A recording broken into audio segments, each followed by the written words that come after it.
नमो भगवते वासुदेवाय।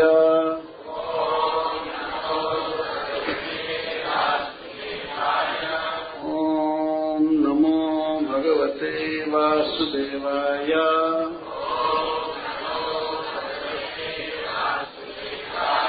ओम नमो भगवते वासुदेवाय।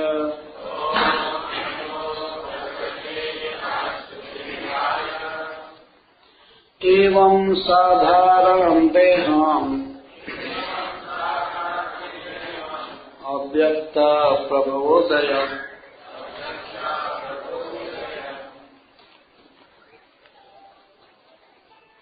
अव्यक्त प्रभवाप्ययम्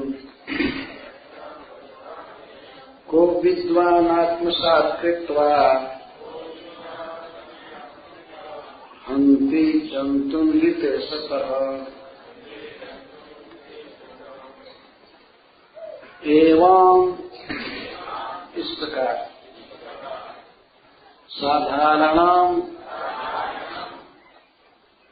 सबका देहम, ये देह सबका है और किसी का नहीं है। अव्यक्त प्रभवाप्ययम्, जन्म के पहले ये अव्यक्त रहता है और मृत्यु के बाद भी अव्यक्त में समा जाता है। तो ऐसा कौन समझदार व्यक्ति होगा जो इसको अपना मानेगा और इसके पालन पोषण में जीवों की हत्या करेगा। श्री नारद जी नलकूबर और मणिग्रीव को साथ देते हुए बोले, नलकूबर और मणिग्रीव कौन है अब रोज रोज नहीं बताना पड़ेगा। एक सीरियल में कथा हो रही है, तो कल जहां तक हुई थी वहां से चालू हो रहा है। नलकूबर और मणिग्रीव ये कुबेर जी के पुत्र। कुबेर जी एक लोकपाल है, 8 लोकपाल हैं, सूर्य, इंद्र, वरुण, यमराज, कुबेर है उसमें एक। ये जीवों का पालन करते हैं, संसार में बहुत बड़े बड़े पदों पर हैं। कुबेर जी सबसे धनी देवता हैं। इनके 2 पुत्र थे, नलकूबर और मणिग्रीव। क्योंकि कुबेर जी में और भगवान शिव में मित्रता रहती है, अतः ये दोनों लड़के कुबेर जी के बहुत पढ़े लिखे थे, बहुत सुंदर थे, धनी तो थे ही।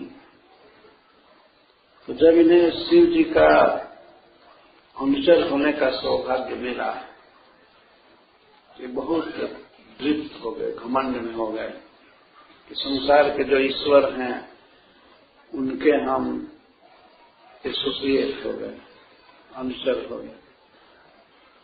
इस पृथ्वी पर देखते हैं कोई राष्ट्रपति का, प्राइम मिनिस्टर का आदमी हो जाए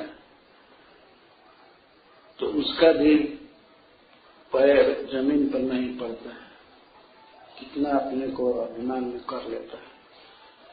ये तो देवताओं में सबसे धनी देवता कुबेर जी के पुत्र थे और जन किसके बन गए? महेश्वर के, भगवान शिव के, महाईश्वर। इसीलिए ये बहुत घमंड में हो गए। रहते थे कैलाश में, लेकिन कैलाश में इनका जो दुराचार था आप लोगों ने कल सुना। तो श्री नारद जी आए वहां गंगा जी के तट पर जहां विहार करते थे, कुछ देवांगनाओं के साथ जल क्रीड़ा कर रहे थे और वन में भ्रमण कर रहे थे। मनमाना गीत गाते थे, कोई सदाचार नहीं, कोई मर्यादा नहीं, कुछ भी नहीं। स्त्रियों के बारे में गाते थे और वे स्त्रियां इनके बारे में गाते थे। ये दोनों बहुत मदिरा पी लिए थे, बावनी मदिरा, और 9 दिन विहार कर रहे थे। ये नियम है कि गंगा जी में, किसी पवित्र नदी में, सरोवर में या कहीं भी नग्न नहीं नहाना चाहिए। कम से कम चड्डी तो पहन दिए होते, वो भी नहीं पहने। इधर के निर्लज्ज लोग नहाते हैं तो कम से कम चड्डी पहनते रहते हैं। किसी स्विमिंग पूल में कहीं नहाते हैं तो कम से कम इतना तो संकोच करते हैं। लेकिन वो सब देवनाएं, लड़कियां और ये दोनों पूरा नग्न थे, नहा रहे थे।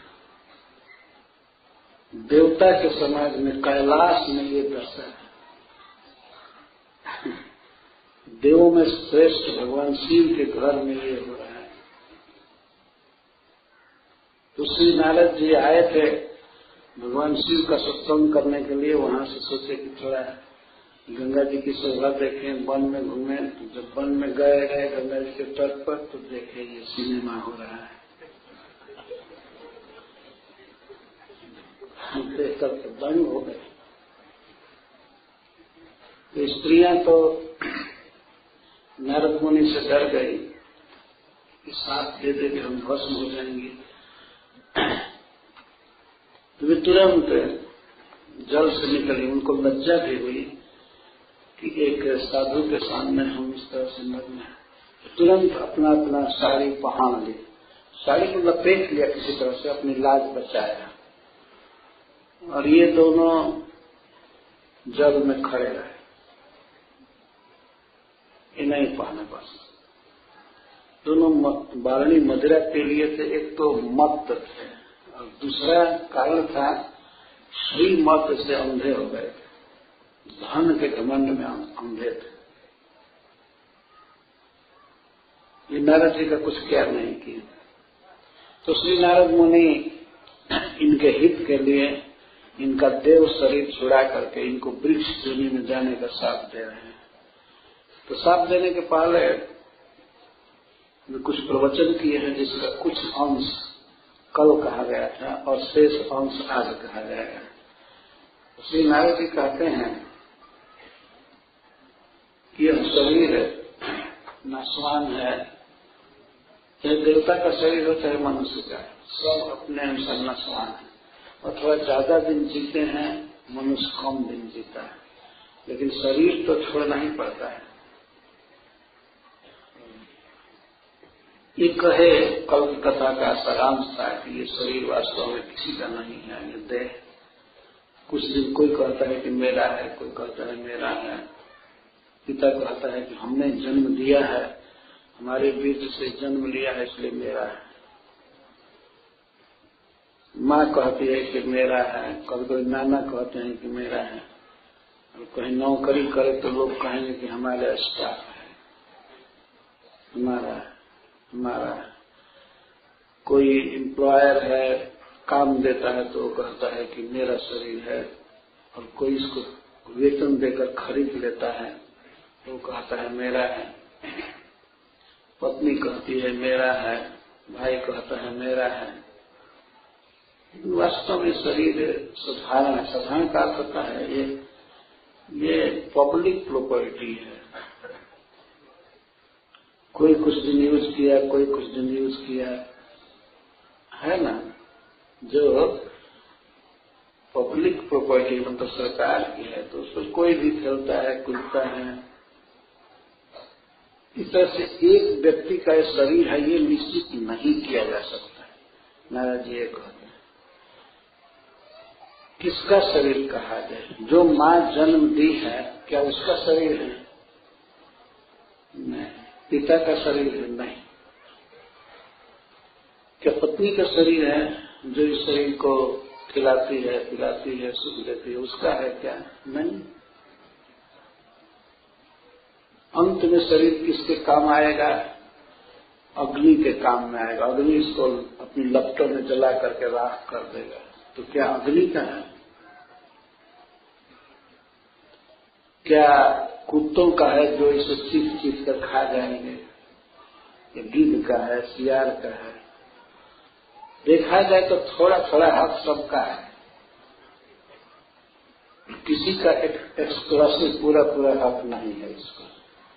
तो अंत में प्रश्न होता है, क्या जीव का है, आत्मा का, जो इस शरीर के भीतर आत्मा है, क्या उसका ये देह है? उसका भी नहीं है। और उसका होता तो इसको ये नरक में क्यों भेजता है? ये शरीर आत्मा का भी नहीं है। जो आत्मा इसको नहलाता है, सजाता है इस देह को, वास्तव में आत्मा ही इसकी सेवा कर रहा है।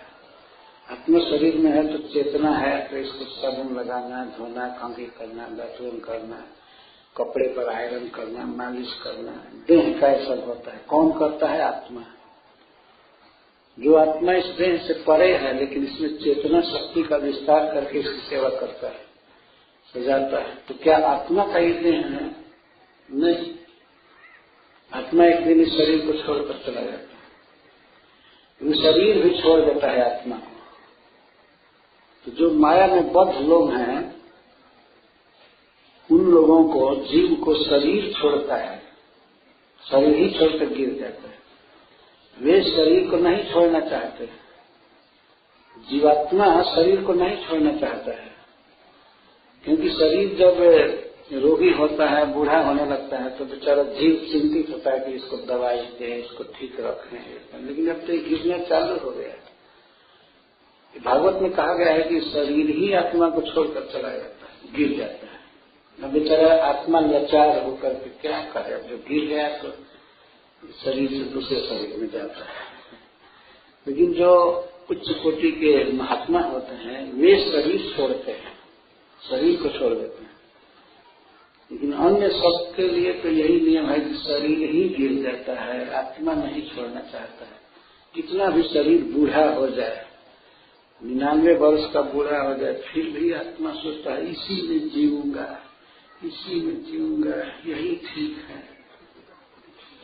तो शरीर साथ देगा नहीं, ये तो गिरेगा।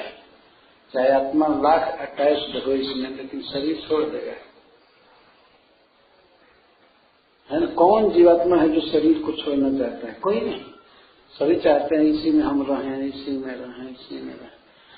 और इसके चलते गांव घर में भी ममता हो जाती है कि हम यहाँ के, हम यहाँ के हैं। हमारे गांव में एक व्यक्ति थे, उनकी मरने की दशा थी, बिल्कुल वृद्ध थे।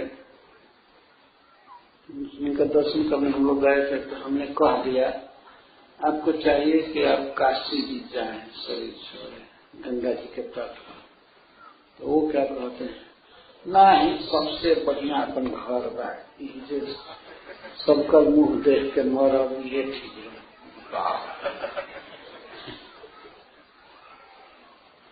मुंह देखने की शक्ति नहीं थी, क्योंकि आंख से दिखाई नहीं पड़ता था, फिर भी सबका मुंह देखकर मरेंगे,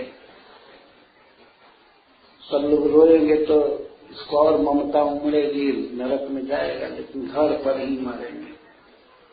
ऐसा कहा गया है कि क्षत्रिय को सदा युद्ध में मरना चाहिए।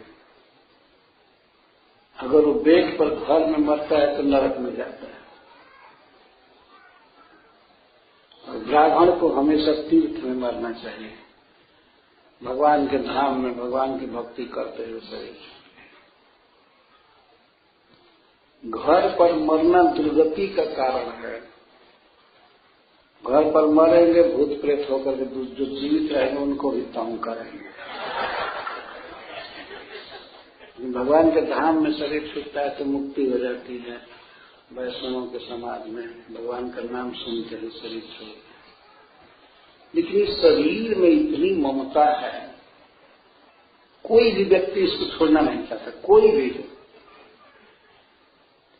अगर किसी सुअर को कहिए कि हम आपको देवराज इंद्र बना देंगे, शरीर छोड़ दो, सुअर कहेगा नहीं नहीं, हमको इंद्र फिर से कोई मतलब नहीं, इसी में ठीक। एक बार की सत्य कथा है, देवताओं के गुरु बृहस्पति जी ने रंज होकर के इंद्र को शाप दिया। तुम सुअर हो जाओ। इंद्र देवता जो स्वर्ग के राजा हैं वो सुअर बन गए। उनके कई बच्चे थे छोटे छोटे और सुअरी भी थी। कुछ दिन के बाद ब्रह्मा जी आए, इंद्र का पद खाली है, तो पता लगा कहाँ गए, तो सुअर बने हुए। तो ब्रह्मा जी गए बुलाने के लिए इंद्र को, तो चलो तुम्हारा बहुत झलकेट पोस्ट खाली है, चलो वहां स्वर्ग के राजा बनो। तो सुअर ब्रह्मा जी के 4 मुख को देख करके, विकट वेश देख करके भागने लगा अपनी पत्नी के साथ, अपने बच्चों के साथ। तो ब्रह्मा जी रोक के, सुनो सुनो सुनो सुनो, तुम सुअर नहीं हो, तुम इंद्र हो, इंद्र हो। तो आप हमको कहाँ क्या करना चाहते हैं? तो ब्रह्मा जी ने कहा कि हम तुमको चाहते हैं स्वर्ग ले जाना, फिर अपने पद पर हो जाओ। तो कुछ कुछ ज्ञान हुआ इंद्र को, तो कहे ठीक है, हम आपकी बात मानते हैं, चलने के लिए तैयार हैं, लेकिन हमको जो जो फैसिलिटी यहाँ है वो स्वर्ग में है क्या?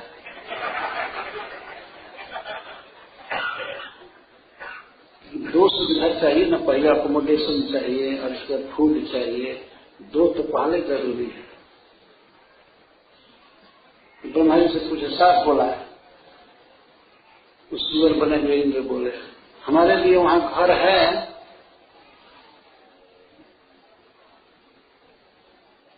ऐसे जैसा इस समय घर में रह रहा हूं, मल मूत्र से भरा हुआ घर है, इसी को अंगराग समझता था।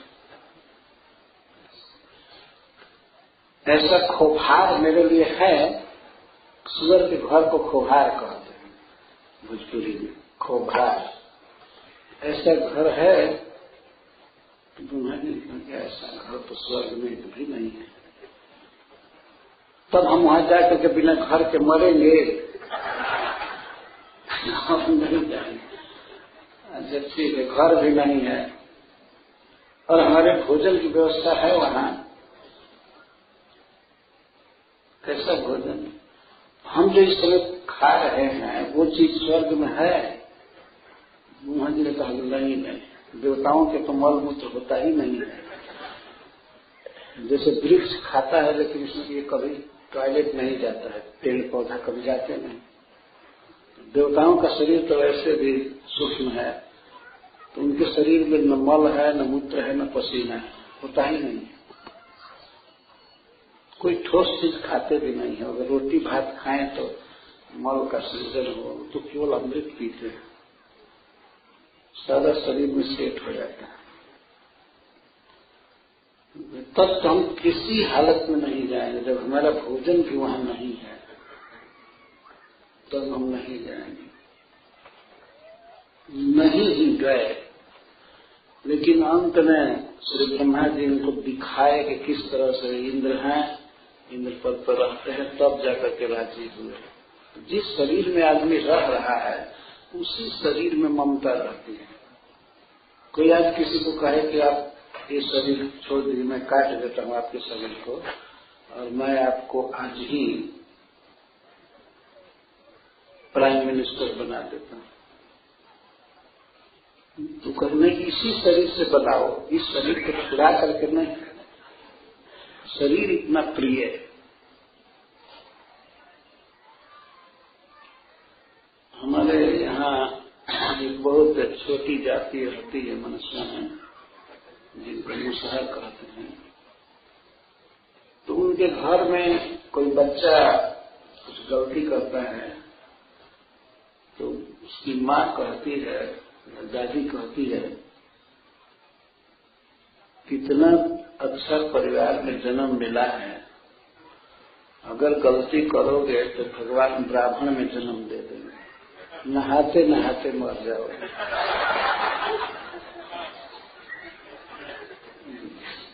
तो इस समय ऐसी जाति में जन्म दिए हैं कि नहाना नहीं पड़ रहा है, तो नहाना एक पनिशमेंट समझती है। अगर गलती किए तो भगवान ब्राह्मण में जन्म दे देंगे, 3-3 बार नहाना पड़ेगा, नहाते नहाते मर जाएगा।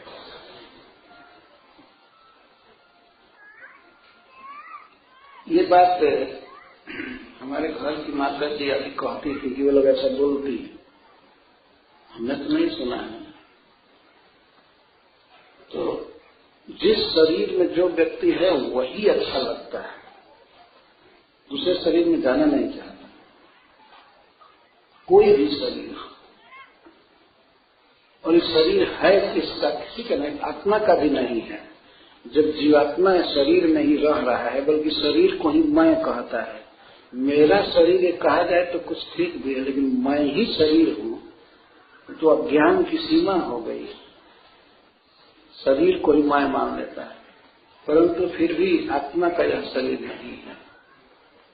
शरीर छूट जाता है, उसको जाना पड़ता है दूसरे शरीर में। तो एवं साधारणम देहम, यह देह है सबका है और किसी का नहीं है, यह अर्थ है।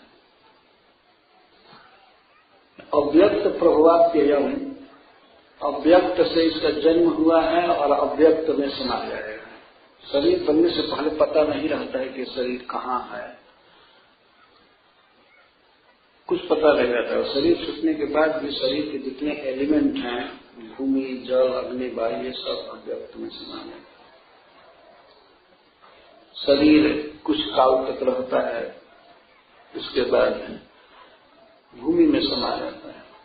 कहा गया है कि तुम मिट्टी से आए हो और मिट्टी में समा जाओगे, यही सत्य है। पर इस मिट्टी के विकार शरीर को पोषने के लिए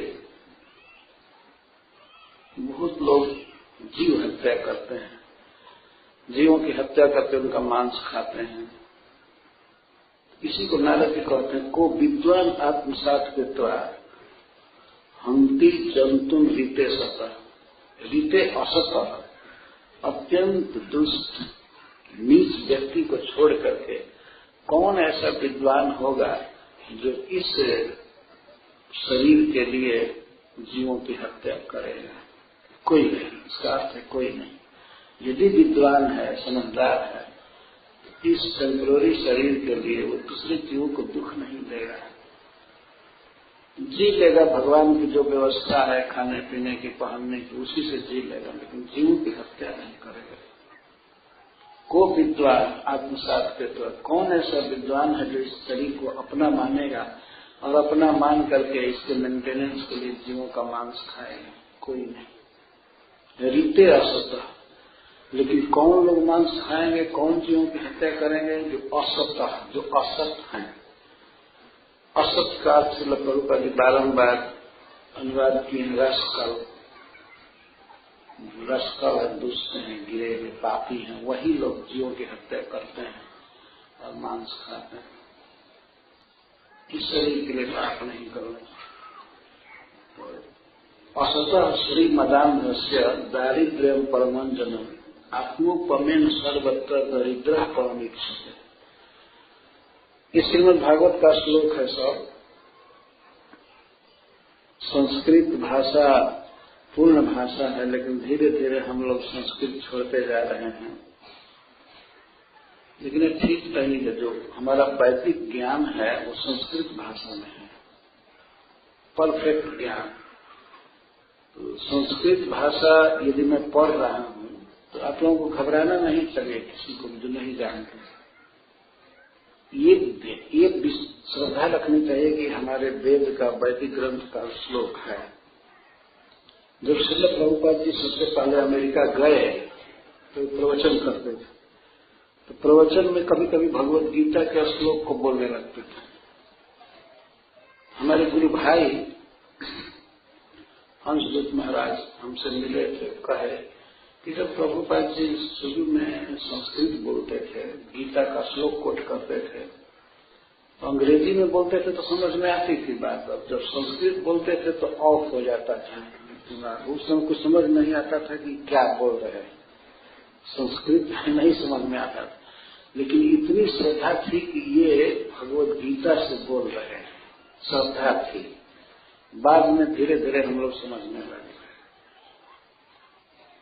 एक अमेरिका के भक्त ये बात बताए कि शुरू में लेकिन हम लोग सुनते थे सरकार, ऐसा नहीं कि प्रभुपाद जी संस्कृत बोलने लगे तब सोचे जा रही ये कौन इंडियन भाषा बोल रहे हैं।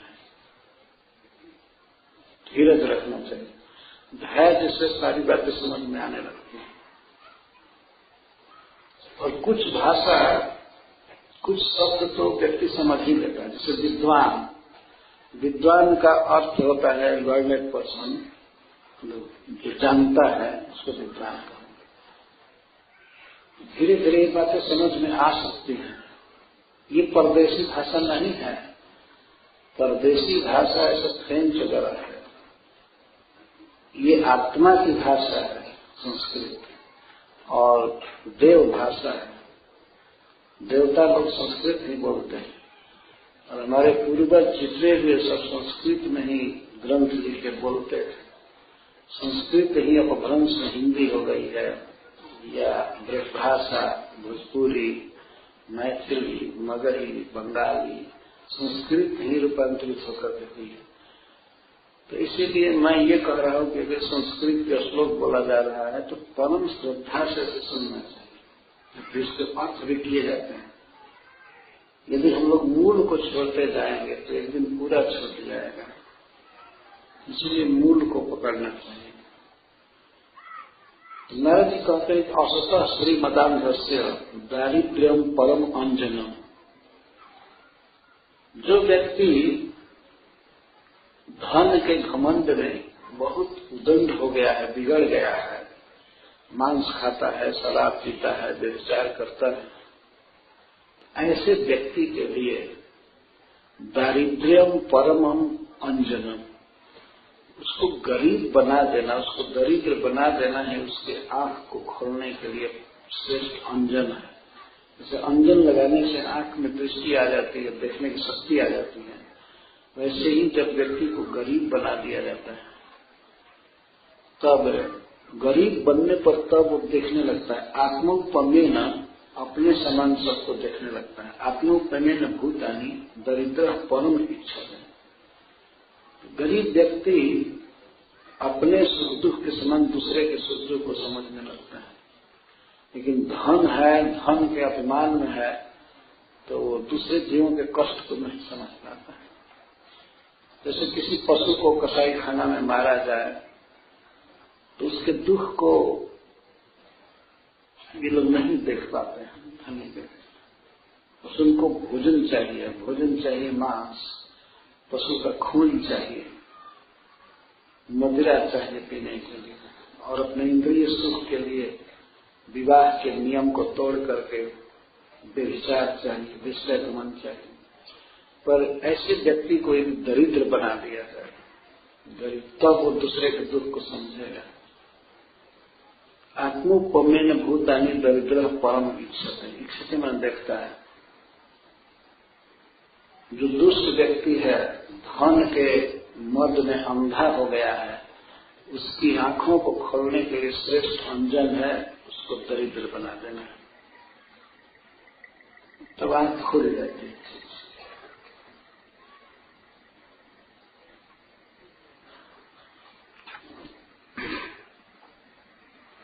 जथा कंटक विद्यांगो, जैसे किसी व्यक्ति के शरीर में कंटक कांटा चुभाया जाए या सुई चुभाया जाए तो उस व्यक्ति को अनुभव हो जाता है कि अरे कांटा लगने से कितना दुख हो रहा है, दुख हो रहा है।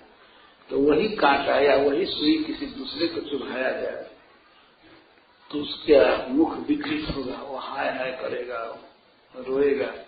तो उसकी उस दशा को देख करके वो व्यक्ति समझ जाएगा उसकी व्यथा को। जिसको पहले सुई चुभाया गया है, कांटा धंसाया गया है, तो व्यक्ति समझ जाएगा। एक बार उसको दुख हुआ है तो समझ जाएगा उसको भी दुख हो रहा है। लेकिन जिसको कांटा कभी चुभा नहीं, सुई कभी गड़ी नहीं, वो दूसरे के दुख को नहीं समझ सकता है। नारद जी ये कहते हैं, जथा कंटक विद्यांगो जंतो नेच्छति ताम व्यथाम जीव साम्यम गतो लिंगेर न तथा विद्ध कंटकम। जिसने कभी गरीबी के दुख को नहीं देखा है तो गरीबों के दुख को नहीं समझ सकता। इसलिए किसी के जीवन में यदि शुभ गुण भरना है, अच्छा उसको बनाना है, तो यदि वो बिगड़ चुका है तो उसके लिए सबसे अच्छा अंजन यही है उसके आंख को खोलने के लिए कि उसको गरीब बना देना। ये तो आज के युग में अजीब बात नारद जी कह रहे हैं, लेकिन गरीबी में बहुत बहुत गुण है।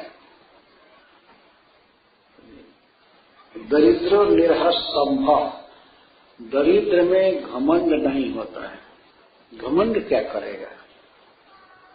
तो पैसा है ही नहीं तो घमंड तो उसका वैसे ही चला जाएगा। घमंड या अभिमान एक बहुत भारी दोस्त है, लेकिन दरिद्र में अभिमान घमंड नहीं होता है।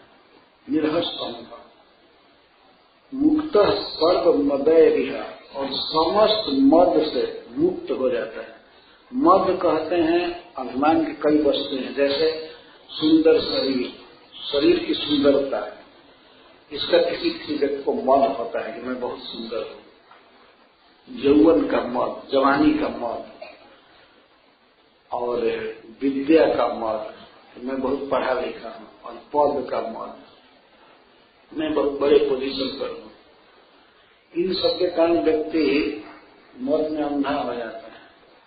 लेकिन दरिद्र व्यक्ति में इस सभी मद नहीं रहते हैं, मद से मुक्त होता है। मुक्त सर्व मदय रिहा, सभी मदों से मुक्त होना। यदि गरीब व्यक्ति है तो कितना भी सुंदर हो, लेकिन उसको घमंड क्या होगा? और विद्या कितना भी पढ़ा हो, लेकिन धन नहीं है तो उसको मत नहीं हो सकता है। इस तरह से देखा जाए तो सभी मदों का मूल है स्त्री मद, धन का मद।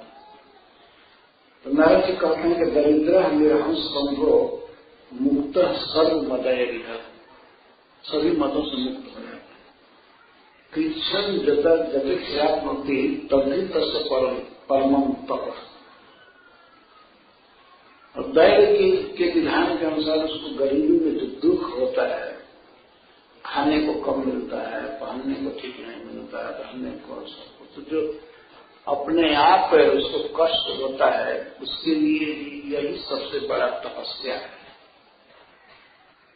जिस तपस्या को बड़े बड़े साधु महात्मा अपनी इच्छा से स्वीकार करते हैं, तपस्या करना चाहते हैं, कभी उपवास करते हैं, तीर्थों में घूमते हैं, जाड़ा का कष्ट सहते हैं, गर्मी सहते हैं, अग्नि तापते हैं, वह तपस्या गरीबों को अपने आप करनी पड़ती है। जो अपने आप दुख होता है उसको पैसे के बिना, यही उसका परम तप है।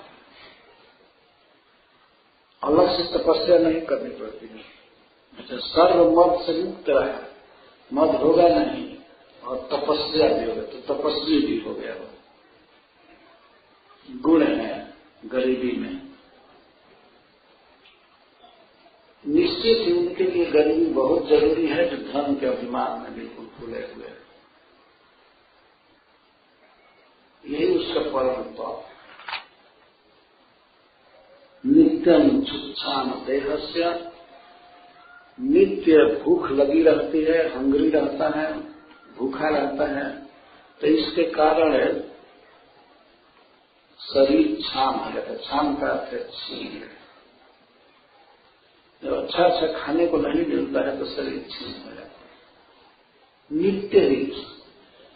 और दरिद्र से अन्न कांक्षा, दरिद्र अन्न की आकांक्षा लगता है।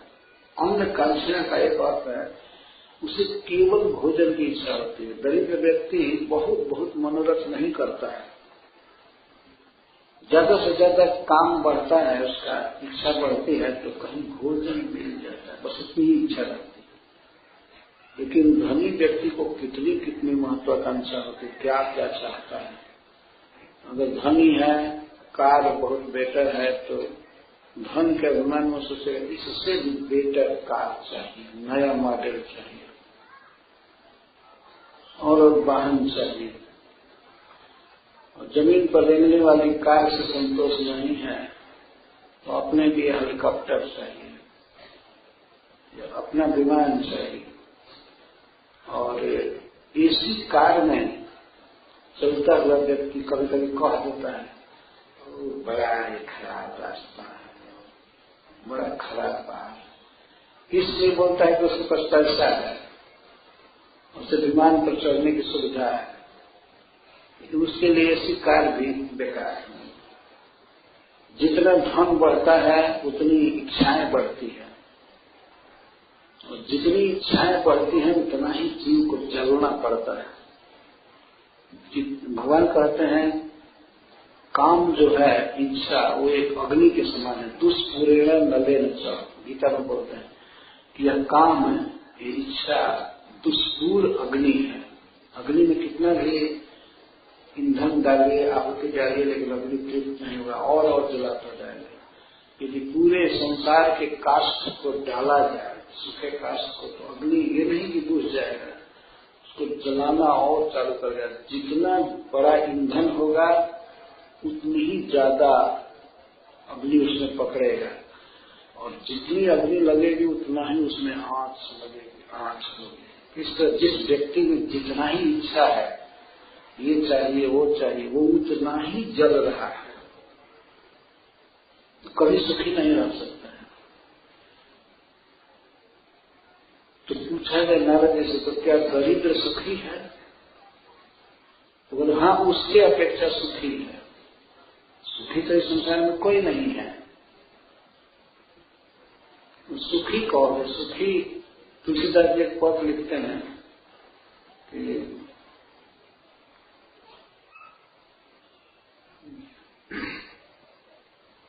पद के शुरू याद नहीं आ रहा। राजा कहे महाराजा सुखी, महाराजा कहे सुख इंद्र को भाई। इंद्र कहे चतुरान सुखी, चतुरान कहे सुख विष्णु को भाई।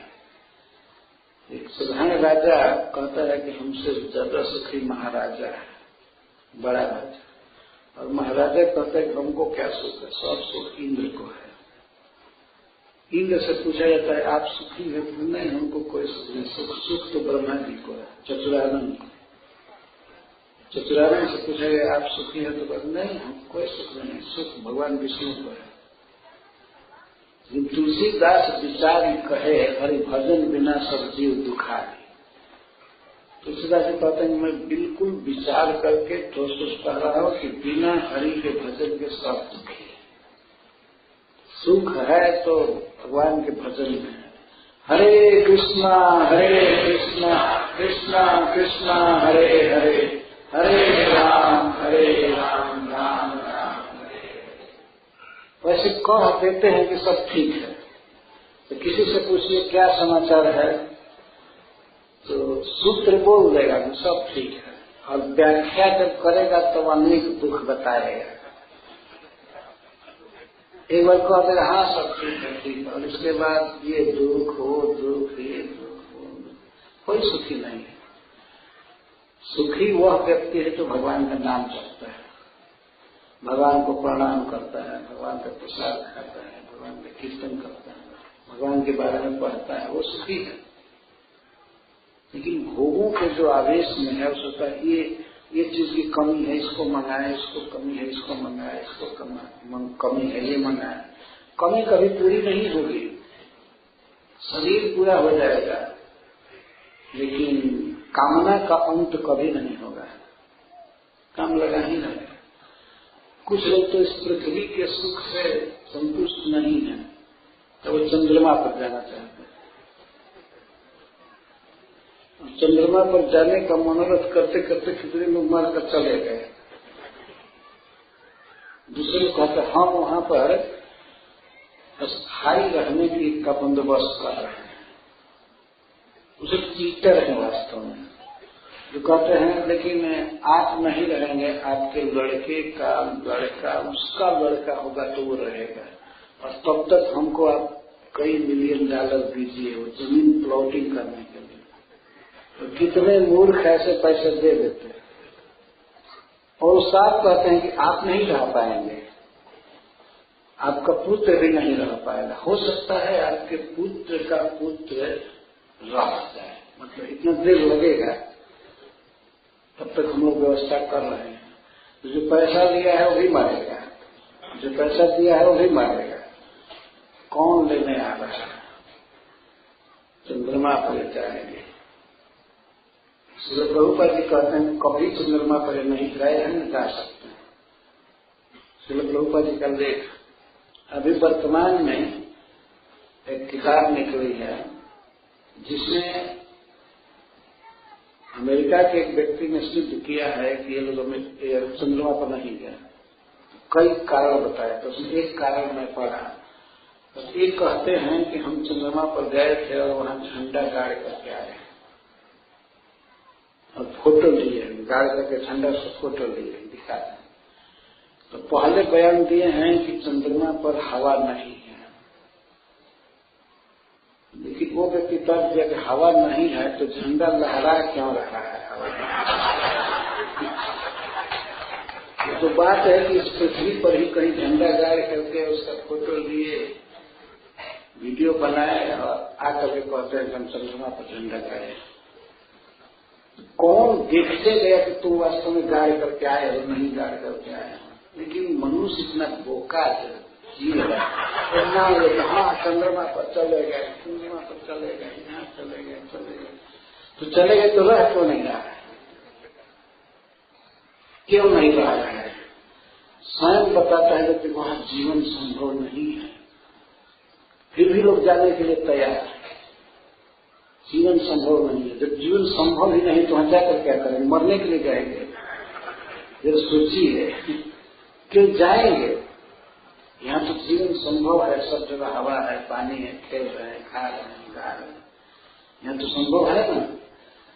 तो फिर वो ऐसे स्थल पर क्यों जा रहे हैं जहाँ जिंदगी संभव ही नहीं है? यही है मूर्खता लोगों की।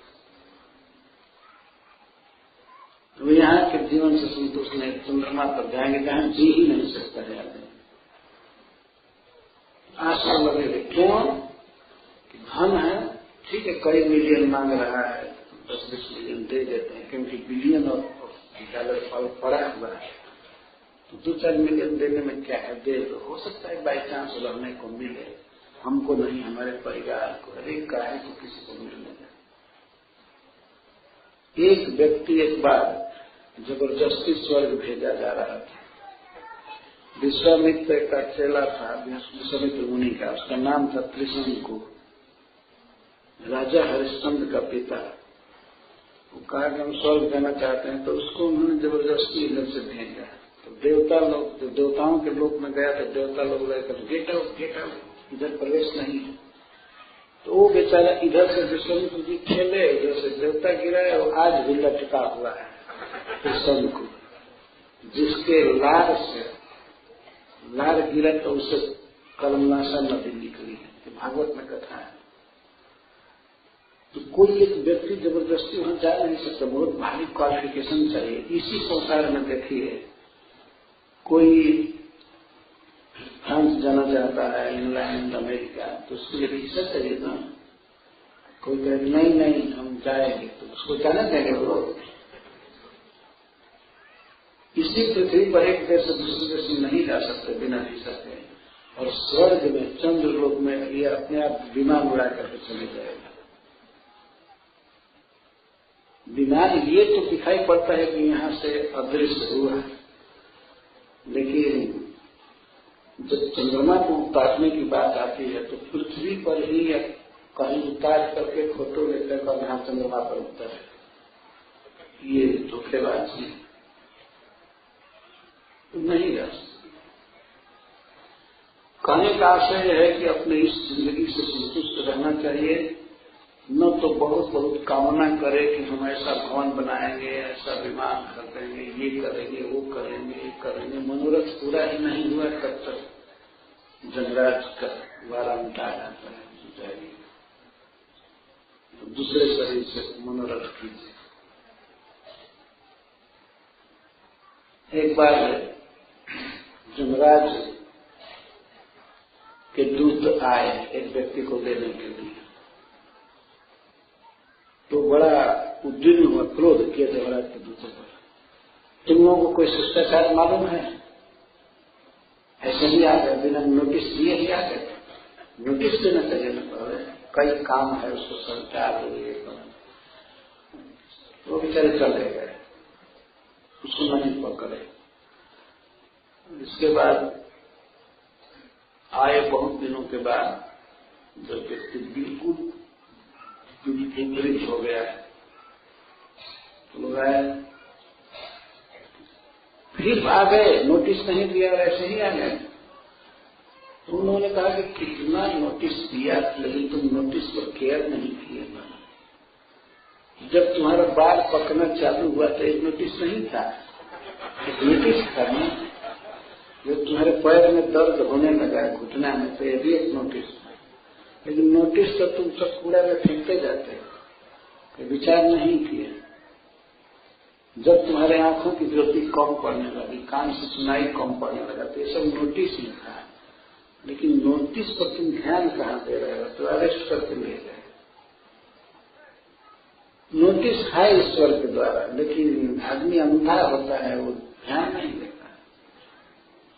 खास करके धन के अभिमान में जो व्यक्ति रहता है, वो किसका नोटिस सुनता है? श्री नारायण जी कहते हैं कि गरीब व्यक्ति नित्य केवल एक ही कामना में रहता है, बस अन्न का, अन्नाकांक्षी, भोजन का इच्छा, और सब कामना नहीं रहती। यदि वास्तव में किसी व्यक्ति को भूख लगे खूब जोर से, भोजन न मिल रहा हो, तो उसमें उसकी कामना एक ही चीज में रहेगी, कहीं भोजन मिले, भोजन मिले, भोजन मिले। लेकिन भोजन मिल जाए, बढ़िया से रहने लगे, तब दूसरी कामना होगी, तीसरी कामना होगी, चौथी कामना होगी। तो दरिद्र व्यक्ति में एक गुण है, उसे केवल भोजन की कामना होती है। शरीर क्षीण होता है, शरीर क्षीण हो जाता है तो इंद्रियों में इतनी शक्ति नहीं रहती कि और विषय भोग करें, खाएं, पिए, देखें, सब। इंद्रियाणी अनुशुष्यन्ति, इंद्रियां सूख जाती हैं। भोजन नहीं मिलता है तो इंद्रियां सूख जाती हैं, सभी इंद्रियां। आंख से कम दिखाई देता है, कान से कम सुनाई पड़ता है, हाथ पैर भी काम नहीं करते हैं। तो उसके अनुसार उसका जो सांसारिक आवेश है, संसार को भोगने की लालसा है, वो शिथिल हो जाती है। यह गुण है दरिद्रता। नारद मुनि दरिद्रता की, गरीबी की इतनी प्रशंसा कर रहे हैं, लेकिन ये गुण है वास्तव। हिंसा अपनी नहीं वर्तते। गरीब आदमी किसी की हिंसा कितना करेगा, किसी की जान नहीं मार पाएगा। धनी आदमी तो मनुष्यों को भी कत्ल करवा देता है धन के अभिमान में, और पशु हत्या तो कहना है। लेकिन गरीब की हिंसा भी चली जाती है, किसी का कुछ बिगाड़ नहीं सकता। इन सबके बाद एक लाभ ऐसा है जो धनी को लाभ कभी हो नहीं सकता है, गरीब को ही लाभ होता है। वो है दरिद्र संयोजनते साधु समदर्शन।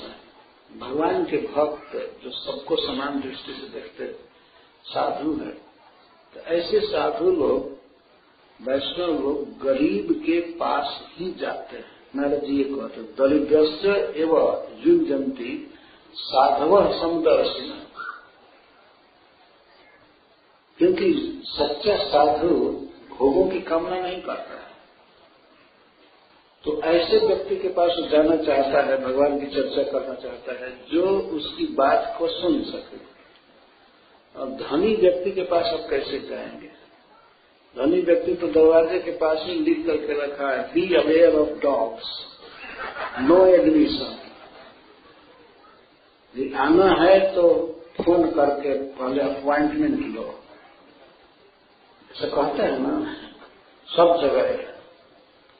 कहीं कहीं हमने सुना है कि अगर उनके घर पर आप बिना सूचना के, बिना स्वीकृति के चले गए तो उधर से शूट कर देंगे, क्योंकि ऐसे ऐसे घर हैं वहां जा नहीं सकते, कभी नहीं जा सकते। अगर जाना है तो अपॉइंटमेंट लीजिए, बातचीत करके पूछे कि हम ये व्यक्ति हैं, यहाँ से आ रहे हैं, ऐसे चले गए तो बस उधर से जग गत्वा न निवर्तन, तो फिर लौटे नहीं। और उनके लिए छूट भी है कि पुलिस को कुछ कह सकते हैं कि हमारे घर में चोरी करने आया था, हमारी जान मारने आया था।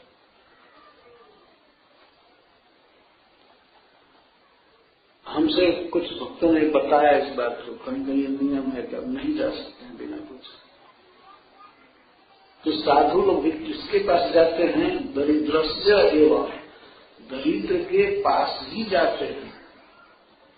जो जनते क्योंकि उसको समय होता है, वो कुछ सुनता है, भगवान की वार्ता सत्संग होता है। ये नहीं है कि वो बहुत भारी भारी 2-4 फोन रखा है, हमेशा फोन में व्यस्त है, अभी टाइम नहीं है। और कई कई काम भी फैक्ट्री जाना है, ऑफिस जाना है, ये करना है, वो करना है। और कोई साधु जाए भी तो उसको बैठने के लिए नहीं कर सकता है। कोई महात्मा जाए तो कोई कहेगा कि क्या सेवा करें, बैठे। सेवा करने का उसको फुर्सत कहाँ है? कार चालू करके ड्राइवर रुका हुआ है, वेट कर रहा है, उसमें कोई साधु चला जाए तो वो साधु सोचेगा कहाँ से विपत्ति आ गया।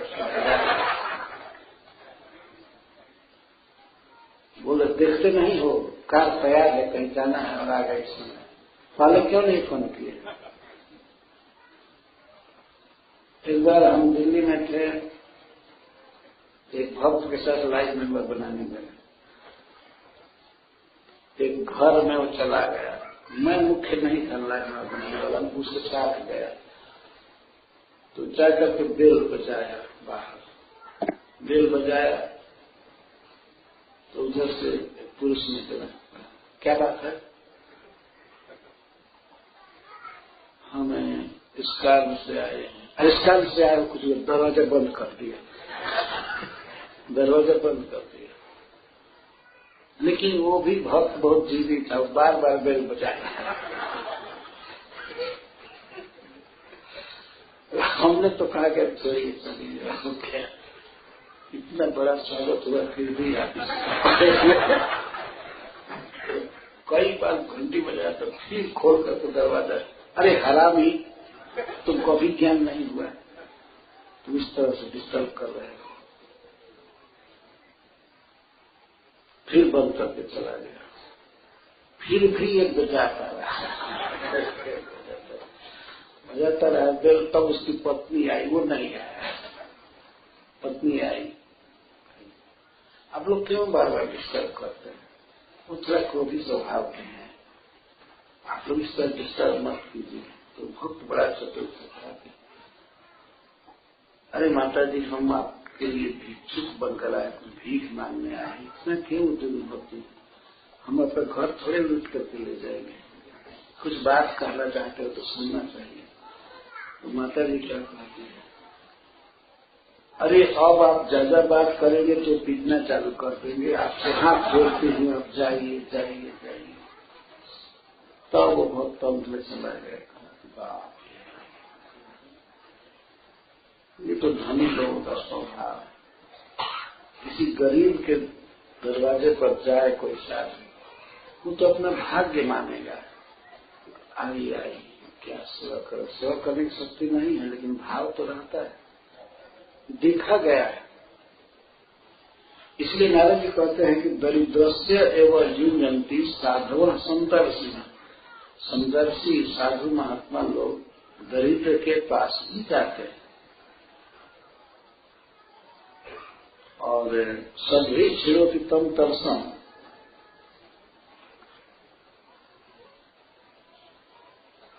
ततो आराध्य शुद्धि। साधु संग से क्या होता है, उसमें जो भी थोड़ी कामना रहती है वो कामना भी नष्ट हो जाती है, वो शुद्ध हो जाता है साधु के संग। भगवान की चर्चा होती है तो भगवान की चर्चा को पसंद करता है, और जो कामना है भोगों की उसकी वो भी नष्ट हो जाती है। तो दरिद्र को ही साधु संग सुलभ है। सबसे बड़ा धन है इस संसार में साधुओं का संग, भगवान के भक्तों का संग यही दुर्लभ है। और यह दुर्लभ वस्तु गरीब व्यक्ति को स्वाभाविक मिलती है। देखा गया है जितने बड़े बड़े महात्मा हुए हैं वे गरीब के पास ही गए हैं, धनी के पास नहीं जाते। भगवान चैतन्य महाप्रभु पुरी में रहते थे तो राजा प्रताप रुद्र उनसे मिलना चाहते थे। कई लोगों से कहे कि मैं भगवान का दर्शन करना चाहता हूँ, यहाँ तक कहे कि यदि मैं दर्शन नहीं मिलेगा उनका तो मैं आत्महत्या करूंगा। इस राज्य से क्या मतलब और देश से क्या मतलब, मैं आत्महत्या करूंगा।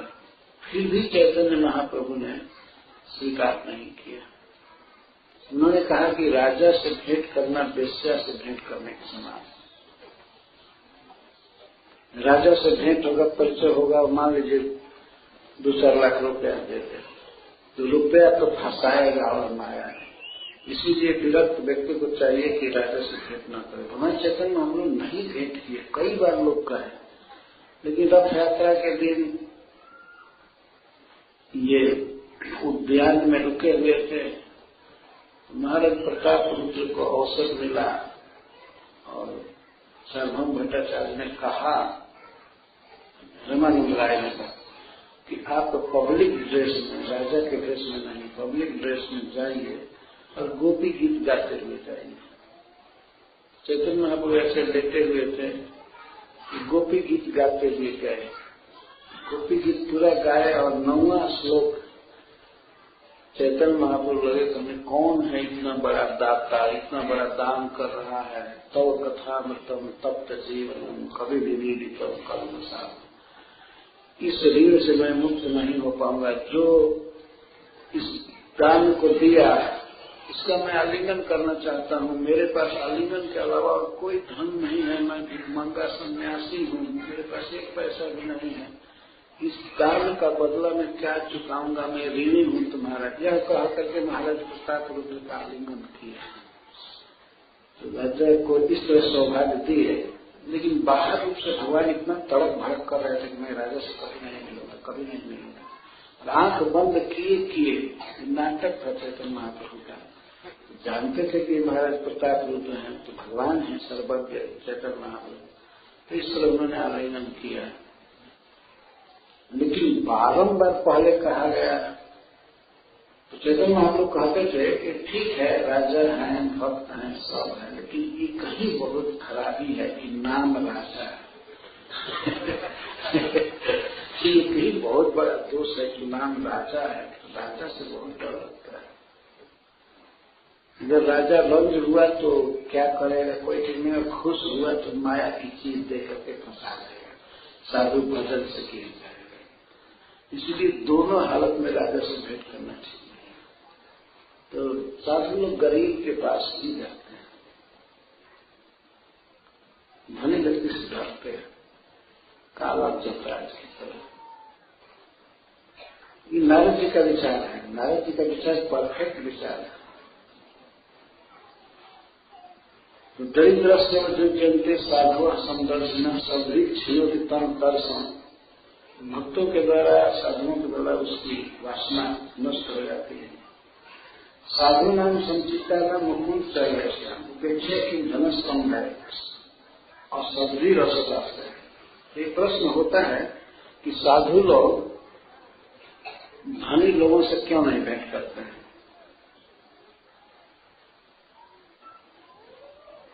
तो नारद जी कहते हैं कि साधु नाम संचिता नाम, जिनका चित्त सम है, कहीं भी भगवान की भक्ति देखते हैं और जिनके हृदय में मुकुंद के चरण हमेशा बसे रहते हैं, भगवान कृष्ण का चरण कमल पकड़े रहते हैं अपने हृदय में, वे लोग उन लोग ऐसे सज्जनों को, भक्तों को इन धनियों से क्या मतलब है। धनी तो उपेक्षा है, उनकी उपेक्षा करनी चाहिए। क्यों कि धनस्तंभ है, धन के अभिमान में रहते हैं और असद भी स्वयं असद का आचरण करते हैं और असदाश्रय और नन विभूति का शेल्टर लिए रहते हैं। असदाश्रय जो प्राय धनी लोग होते हैं उनका आचरण सब दूषित होता है और उनके आसपास सब चापलूस लोग घेरे रहते हैं, उनके साथ रहते हैं। और इसलिए चपलूसी क्या कि राजा खुश होगा, ये नेता खुश होगा तो हमको कुछ दे देगा, इसीलिए उसका जय जयकार करना, उसके पीछे झंडा लेकर के घूमना, असदाश्रय ही होता। जितना नेताओं के पीछे लोग चलते हैं, कभी साधु के पीछे चले होते तो कब का बेड़ा पार हो गया। इस संसार में अपनी प्रशंसा करना आत्महत्या के बराबर माना गया है। लेकिन आजकल के नेता केवल अपनी प्रशंसा करते हैं। आप हमको चुन करके देखिए, मैं बिल्कुल कर्मशील हूँ, ये हूँ, वो, मुझे अपनी प्रशंसा अपने आप करते हैं, इसको असत कहते हैं। और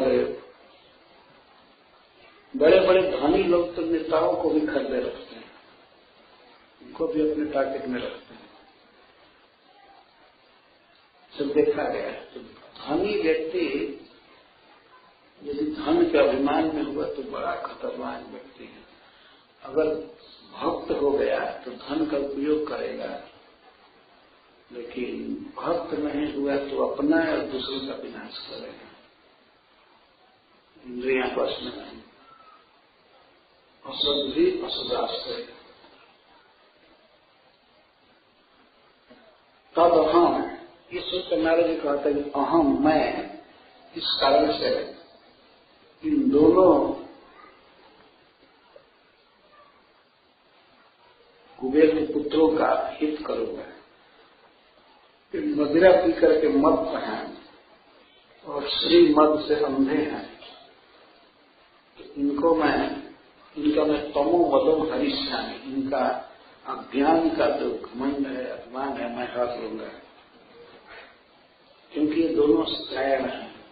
स्त्रैण कहते हैं स्त्री का दास, जैसे विष्णु के दास को वैष्णव कहते हैं, जैसे स्त्री के दास को स्त्रैण कहते हैं। दोनों स्त्रैण हैं।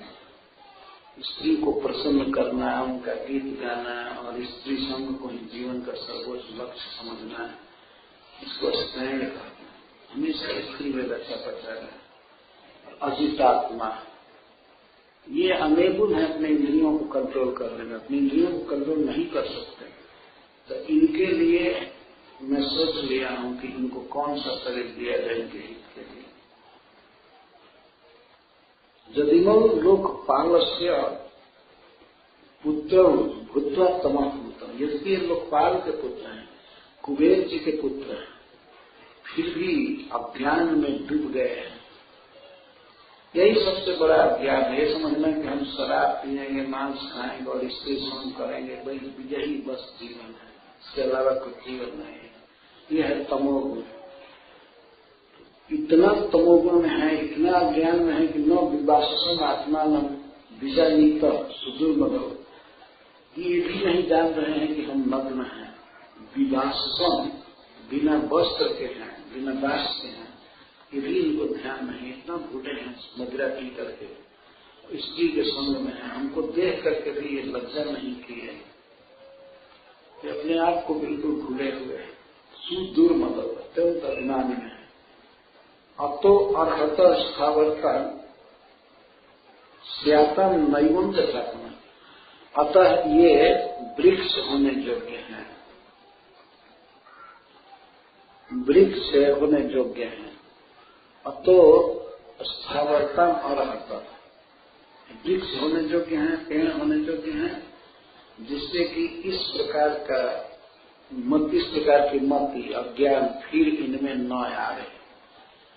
वृक्ष में ऐसा कैसे अभिमान आए? ये तो नहीं आएगा ना कि अब हम स्त्री संग करें और शराब पिए, बेचारे वृक्ष से पानी केवल पिएंगे, तो शराब कहां से पी सकते हैं?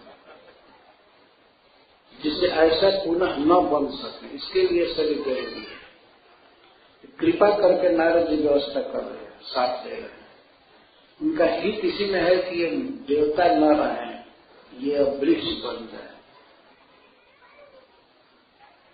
एक कथा है, श्रील प्रभुपाद कहते हैं कि एक साधु के पास चूहा आता था, मूस, बहुत सेवा किया साधु की, जैसे तो लेकिन साधु बस आता था तो अपना दुख सुनाने लगा, मुझ पर बिल्ली बहुत झपटती है। सब ने कहा ठीक है बिल्ली भव, मजार भव, तुम बिल्ली हो जा। बिल्ली बन गया, चूहा का दुख तो खत्म हुआ, लेकिन बिल्ली पर गाय झपटती थी, गाय मारने के लिए बिल्ली को। तो फिर कहा कि गाय हमको मारने दौड़ती है।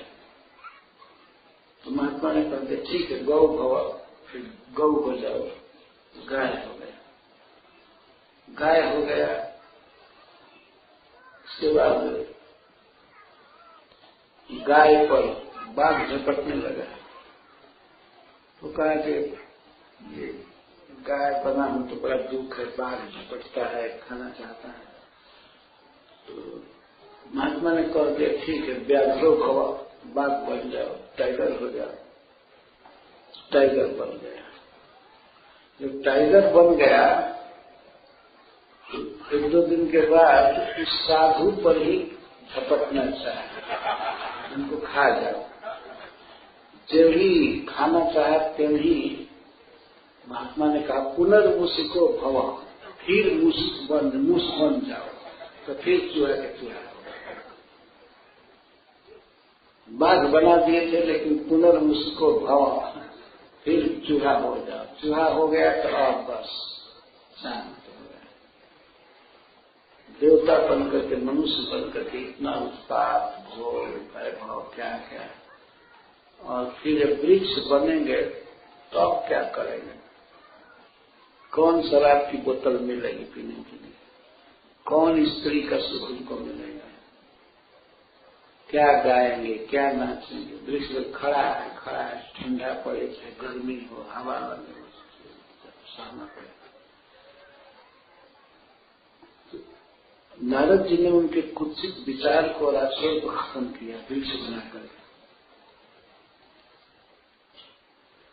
तो इससे प्रश्न होता है कि इतना बड़ा महात्मा देवर्षि नारद और इस तरह से दो जीवों की दुर्गति कर दी, वृक्ष बना दी। उसमें ये वृक्ष होने योग्य है। और एक फैसिलिटी दिए नारद जी की, स्मृति स्याद मत प्रसाद देना, तत्रापि मदनुग्रह, तत्र अभी, उस वृक्ष जोनि में भी, तत्र अभी, वृक्ष बनेंगे लेकिन वृक्ष जोनि में भी मत प्रसाद देना स्मृति स्याद, इनको स्मृति बनी रहेगी वृक्ष शरीर में कि हम पूर्व जन्म में कौन थे और क्या गलती किए थे तो हम वृक्ष बने हैं, और भगवान की स्मृति भी इनको रहेगी। मत प्रसाद देना, ऐसे श्लोक आप देखने में लगता है कि नारद जी कह रहे हैं मेरे प्रसाद से, मेरी कृपा से, लेकिन इसका यह अर्थ नहीं है। मत प्रसाद देना, मई प्रसादो जस्य तेन भगवता, मुझ पर जिनकी कृपा है उन भगवान के कृपा से इनमें स्मृति रहेगी। वृक्ष बनने पर भी कई जन्मों की स्मृति रहेगी और भगवान का स्मरण रहेगा। जन्म ऐसे जगह पर दिया जाएगा जहाँ भगवान खेलते हैं। नंद बाबा के आंगन में वृक्ष बनाए गए दोनों। मदनुग्रह, मदनुग्रह का अर्थ है मेरे अनुग्रह से, ये अर्थ है मुझ पर जिनका अनुग्रह है उन कृष्ण की कृपा से इनमें स्मृति बनी रहेगी। यह स्मृति तो मनुष्य के शरीर में भी नहीं है, देवता के शरीर में तो भूले हुए थे, अपनी स्मृति नहीं थी, भगवान की स्मृति तो दूर की बात है। तो उस जीवन से वृक्ष होना अच्छा है ना, और जिसमें मेरी कृपा से या भगवान की कृपा से इनमें स्मृति रहेगी। वासुदेव से सानिध्यम लब्ध्वा दिव्य संरक्षते, और दिव्य 100 वर्षों के बाद इनको भगवान श्री कृष्ण का सानिध्य प्राप्त होगा। देखिए ये बड़ा वरदान दे रहे हैं। 100 वर्ष, दिव्य 100 वर्ष के बाद, दिव्य वर्ष का देवताओं का जो वर्ष है उसको दिव्य वर्ष कहते हैं। मनुष्यों का 6 महीना, देवताओं का 1 दिन होता है और इतनी ही बड़ी रात होती है। तो इस तरह से 360 दिन बीतेगा तो 1 वर्ष होता है देवताओं का दिव्य वर्ष। तो देवताओं के जब दिव्य 100 वर्ष बीतेंगे तब तक वृक्ष जोनी में रहेंगे, मरेंगे नहीं। और 100 वर्ष के बाद भगवान श्री कृष्ण का सानिध्य मिलेगा इनको, वासुदेव का सानिध्य मिलेगा। ये अद्भुत शक्ति है श्री नारद जी ने। वाणी से कह देना यहाँ जन्म मिलेगा और इतने वर्षों के बाद भगवान का दर्शन होगा, यही कृपा है नारद जी। इन्होंने कोई तप नहीं किया था, नलकुबर मणिग्रीव ने कोई भजन नहीं किया, ये नहीं तब तक 16 माला जप कर रहे हैं बाद में कृपा होगी। साधु की ऐसी कृपा है, शक्ति है, कहे कि इनको भगवान श्री कृष्ण का स्वर्ण मिलेगा, दर्शन होगा, सानिध्य मिलेगा, कृष्ण वहीं रहेंगे नंद बाबा के आंगन में। तो वृतेश्वर लोकतान दुयो लब्ध भक्ति भविष्य, इनको भगवान में प्रेम प्राप्त होगा, भक्ति प्राप्त होगी और इसके बाद वे स्वर्ग पुनः लौट आएंगे। भक्ति प्राप्त करके पहले वृक्ष जोनी में किए गए दोनों नलकुबर मणिग्रीव, और वृक्ष जोनी से छूटे तो डिभोटी होकर फिर स्वर्ग में गए, फर्स्ट क्लास के भक्त होकर। और भगवान की ये उखल बंधन की लीला जा करके स्वर्ग में कहते थे, गाते थे, बहुत अच्छे गायक थे दोनों। और अब मदिरा स्त्री संग आदि गया स्वप्न में भी नहीं, केवल भगवान की भक्ति में रहते हैं। कितना बड़ा सौभाग्य नारद जी ने देखा। ये कोई शाप नहीं है, ये तो वरदान है, तो अनुग्रह है। पुनः एक भक्ति प्राप्त करेंगे और भक्ति प्राप्त करके पुनः स्वर्गलोकता, फिर स्वर्गलोक में चले जाएंगे, जहां के हैं वहां चले जाएंगे। एक प्रश्न होता है कि नारद जी ने इनको फिर स्वर्ग में क्यों भेजा, वैकुंठ में क्यों नहीं भेजने का वरदान दे रहे। देखिए, वैकुंठ में कोई भक्त चला गया तो कुछ यहाँ कुछ पता नहीं चलता है कि वहां क्या कर रहा है, लेकिन स्वर्ग में अगर कोई डिवोटी बना पृथ्वी पर किसी गांव में, नगर में, इसका प्रचार होता है तो भगवान की भक्ति में है और पता लगता है। मोबाइल फोन से भी कनेक्शन होता है तो उत्साह बढ़ता है सबको। और वैकुंठ चला गया तो किसी को उत्साह नहीं मिलता है, बल्कि वैकुंठ जाना तो वो मरने के साथ भी कहा जाता है। कोई मर गया तो कहते हैं उसका तो वैकुंठ वास हो गया। तो वैकुंठ में जाना सबसे भारी सौभाग्य है, लेकिन वहां जीव क्या कर रहा है उसकी सूचना ही है, कुछ आती ही नहीं है। इसलिए भगवान ने स्वर्ग में भेजा कि स्वर्ग में जब 2 डिवोटी बनेंगे तो इसका देवता लोग भी सब भक्ति करेंगे, एक कथा सुनेंगे कि भगवान ने उखल बंधन में बंधे हुए हमारा उद्धार किया, ये किया, वो किया। तो कृष्ण के भक्त बनेंगे, कृष्ण की लीला गाएंगे सब। कि कथा कहने के लिए, इसका प्रचार करने के लिए नारद जी स्वर्ग भेजे। बहुत महत्वपूर्ण बात कि आज कोई भक्त बने और बहुत अच्छा भक्त बन जाए और उसको कोई भेज दे वैकुंठ, यहाँ तो पता ही नहीं लगेगा कि कैसा भक्त हुआ, क्या किया। इसलिए इस जगत में रहना जरूरी है भगवान की भक्ति के प्रसार के लिए। तो स्वर्ग में भेजे गए दोनों भाई और वहां जाकर के कथा कर भगवान कृष्ण से कहे हैं। भगवान कृष्ण उखल में बंधे हुए हैं और ये दोनों देवता बन गए, वृक्ष गिर गया, देवता बने तो भगवान से प्रार्थना किए हैं। उस प्रार्थना का भाव कल व्यक्त किया जाएगा, क्या क्या भगवान से प्रार्थना कर रहे हैं। उसमें कहे हैं कि प्रभु हमें किसी चीज की कमी नहीं है, हम तो सबसे धनी देवता के पुत्र हैं, हमारे लिए विमान पुष्पक है, पुष्पक विमान है, पिता तो स्वयं धनद ही हैं, कुबेर जी हैं, और लोक अलकापुरी है हमारा निवास, और स्त्रियां हैं स्वर्ग की, खान पान अमृत है, सब कुछ है, लेकिन एक ही चीज की कमी है प्रभु, हम आपकी भक्ति चाहते हैं। वाणी गुणानुकथने श्रवणो कथाया, हमारी वाणी आपका गुण गाती रहे, हमारे कान में आपकी कथा गिरती रहे, हमारा हाथ आपकी सेवा में रहे, हमारा मन आपके चरण कमल का स्मरण करे और हमारी दृष्टि आपके भक्तों का दर्शन करने में लगी रहे। बस यही कामना है और कोई चीज चाहिए नहीं, सब कुछ है। चाहिए एकमात्र भक्ति। ये वरदान नलकुंवर और मणिग्रीव मांगे हैं भगवान से। भगवान उखड़ में बंधे हुए हैं। आश्चर्य की बात है कि भगवान बंधन में हैं, बद्ध हैं और मुक्त जीव उनकी स्तुति कर रहे हैं। ये भगवान किसी भी दशा में हो भगवान है।